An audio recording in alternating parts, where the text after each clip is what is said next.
شادی ایک ایسا فیصلہ ہے جو انسان کی مکمل زندگی بدل کر رکھ دیتا ہے۔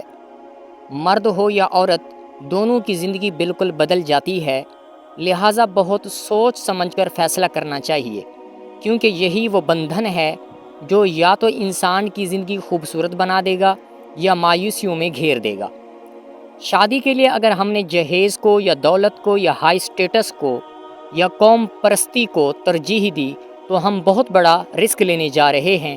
جس سے نہ صرف ہماری خوشیاں بلکہ ہمارے گھر والوں کی خوشیاں اور آنے والی نسل کا مستقبل خطرے میں آ سکتا ہے۔ آس پاس دیکھیں تو گھر بھرے پڑے ہیں، ساس کہتی ہے بہو گھر کا کام ہی نہیں کرتی، بہو بد کلامی کرتی ہے، بہو نے بیٹے پر جادو کروا دیا، بہو کی وجہ سے میرا بیٹا مجھ سے دور ہو گیا۔ یہ تقریباً ہر تیسرے گھر میں کہے جانے والے الفاظ ہیں۔ خالہ جان، وہ بہو آسمان سے نہیں اتری، اسے آپ ہی جہیز اور ہائی سٹیٹس دیکھ کر باقاعدہ نکاح کر کے لائی ہیں۔ خالہ جان، آپ کو یاد ہوگا آپ اور گھروں میں بھی بیٹے کے رشتے کے لیے گئی تھیں، جہاں شاید مکان تھوڑے کچے تھے، شاید باپ کے کپڑے پرانے تھے، ماں نے بھی سستا سوٹ پہن رکھا تھا۔ ان کی بیٹیاں جب آپ کے لیے چائے لے کر آئی تھیں تو ان کی نظریں شرم و حیا اور ادب میں جھکی ہوئی ہوں گی، ان کے سر مکمل ڈھکے ہوئے ہوں گے،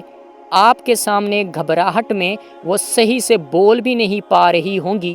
آپ کو یہ بھی معلوم ہو گیا ہوگا کہ ماشاء اللہ پورے گھر کا کام کرتی ہیں، تمام تر خوبیاں موجود اس مزدور کی شہزادی میں ہیں،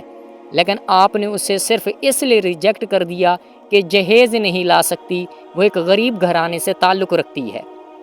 خالہ جان، ایک بات بتاؤں آپ کو، جب کسی غریب بچی کا رشتہ صرف جہیز نہ ہونے کی وجہ سے ٹھکرا دیا جاتا ہے تو زمین میں فساد پیدا ہوتا ہے، رشتوں اور شادیوں کے حوالے سے مایوسی پھیلے گی، اور سب سے بڑی بات کہ رسول اللہ کو تکلیف پہنچے گی کہ میری امت میں میری غریب بچیوں کا رشتہ صرف جہیز نہ ہونے کی وجہ سے ٹھکرا دیا جاتا ہے۔ ہم اپنے آس پاس دیکھیں گے تو لازمی ایسے گھرانے نظر آئیں گے جہاں بچیوں کی عمر جہیز نہ ہونے سے تجاوز کر گئی ہے، اور اکثر و بیشتر جگہ پر اس غریب بچی کے باپ کو جہیز کی وجہ سے بھاری قرض لینا پڑ جاتا ہے کہ عمر کے آخری حصے تک ان کا ایک ایک بال قرض میں ڈوبا نظر آتا ہے۔ لہٰذا کہنا یہ چاہتا ہوں کہ شادی انسان کی زندگی کا سب سے بڑا فیصلہ ہے، اور یہ فیصلہ لیتے وقت جہیز وغیرہ کو ذہن سے نکال دیں کہ کم ملے گا یا زیادہ ملے گا۔